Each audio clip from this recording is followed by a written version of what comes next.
Good evening, viewers, and thank you for joining me for this another episode of Reasoning from Home. Actually, this episode found me finishing up my novel, a hobby that I've decided to brush up back on with these additional hours that we now have. I urge you at home, ensure that you use these hours wisely. Take up back a skill, whether it be gardening, baking, or reading as well. Just ensure that all these hours are not wasted. Now, for this episode, I'd like to discuss certain things that have been weighing heavily on my mind over the course of this week. The first is the seeming inherent lawlessness of my countrymen. It seems as if it is a fad or fashion to disrespect the police officers or to simply disobey laws and orders set to govern us. I actually really believe that each officer would rather be at home with his or her spouse or children. Instead, they're out there doing their best to protect us. Why is it that we should make their jobs any harder than it already is? This brings me to my second point, that I really believe that even though the law has to be enforced, enforcers of the law can do so without abusing their power.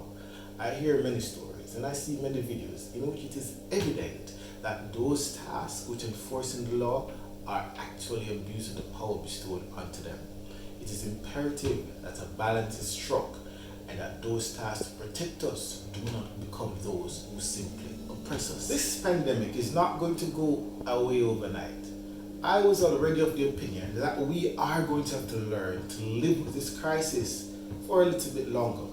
Hence, I was not so surprised when our Prime Minister himself shared the same sentiments, in which he cautioned us that we are going to have to learn to coexist with this COVID crisis, which therefore means that we're going to have to get more masks. On the issue of masks, everyone should be wearing a mask in public spaces these days. But the mask should be worn on the areas to protect your mouth and your nose. I see too many people with a mask on their foreheads, with a mask on their necks, with a mask in their pockets. It seems defeating the entire purpose. And guys, let us wait until the investigation is completed thoroughly and the facts are made public before judgment is cast. But let us not forget that a child lost his mother and a woman lost her life.